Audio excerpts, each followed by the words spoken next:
Today we cover the second part of the chapter Rise of Nationalism in Europe, CBSE Class 10. Let us study about the situation that existed before the Revolution. In the mid-18th century Europe there were no nation-states as we know them today. Modern-day Germany, Italy, and Switzerland were divided into kingdoms, duchies and cantons. Their rulers had their own autonomous territories. Diverse people lived under autocratic monarchies of Eastern and Central Europe. The people did not share a collective identity. The region was full of people from different ethnic groups who spoke different languages. The only binding factor among the people was their allegiance to a common emperor. Let us now look into the causes and process of emergence of nation-states. Aristocracy. Socially and politically, a landed aristocracy was the dominant class on the continent. The members of this class were united by a common way of life that cut across regional divisions. They owned estates in the countryside and also townhouses. They spoke French for purposes of diplomacy and in high society. Their families were often connected by ties of marriage. This powerful aristocracy was, however, numerically a small group. The majority of the population was made up of the peasantry. To the west, the bulk of the land was farmed by tenants and small owners, while in Eastern and Central Europe the pattern of landholding was characterized by vast estates which were cultivated by serfs. New middle class. In Western and parts of Central Europe industrial production and trade grew. This led to the growth of towns where new commercial classes emerged. The existence of this new class was based on production for the market. New social groups came into existence. A working class population and a middle class, which was composed of industrialists, businessmen, and professionals, made the new social groups. It was this class which shaped the ideas of national unity. Idea of liberal nationalism. Ideas of national unity in early 19th century Europe were closely allied to the ideology of liberalism. For the new middle classes, freedom for the individual and equality of all before the law were the basis of idea of liberalism. From the political perspective, the idea of liberalism emphasized the concept of government by consent. Liberalism also meant an end of autocracy and clerical privileges. Further, it meant the need of a constitution and a representative government. Inviolability of private property was also emphasized by the 19th century liberals. Suffrage. Universal suffrage was yet to become a reality in France. During the earlier period of revolution, only property-owning men had the right to vote. For a brief period during the Jacobins, all adult males got the voting right. However, Napoleonic Code reverted to the earlier system of limited suffrage. During the rule of Napoleon, women were accorded the status of minor, subject to authority of father and husband. The struggle for voting rights for women and non-propertied men continued throughout the 19th and early 20th century. Liberalisation in economic sphere. Economic liberalization was another hallmark of the Napoleonic Code.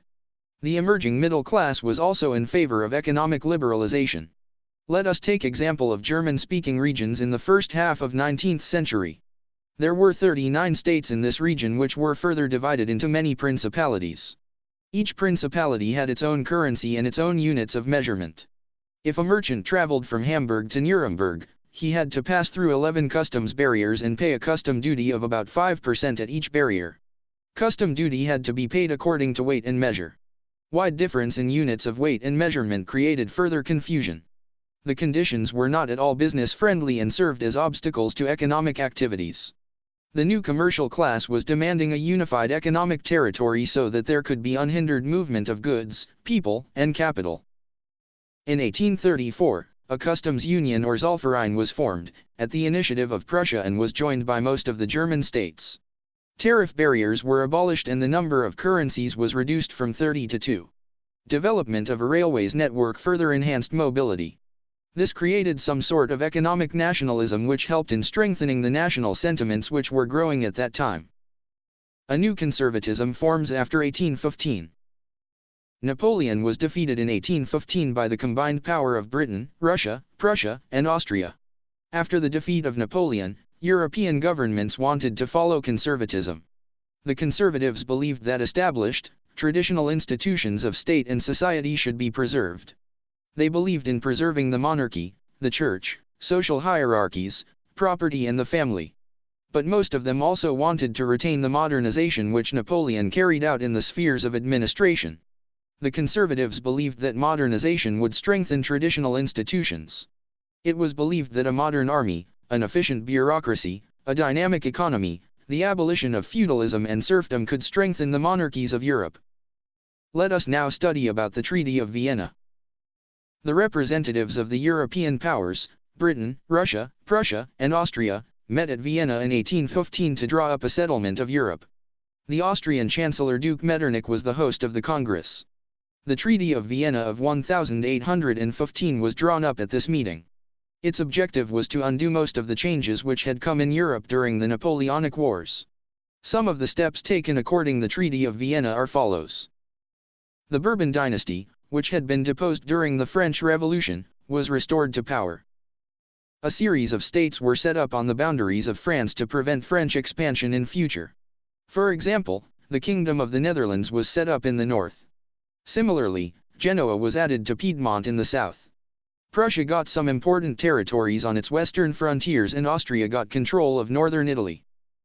German Confederation of 39 states which had been set up by Napoleon was left untouched. In the east, Russia was given part of Poland, while Prussia was given a portion of Saxony. The conservative regimes which were set up in 1815 were autocratic. They were intolerant of criticism and dissent. Most of them imposed censorship laws to control the contents in newspaper, books, plays and songs. Thank you. Please make sure to like the video and subscribe to our channel. We'll cover part 3 in our next video. Be sure to check it out. We wish you the very best. Until next time, bye.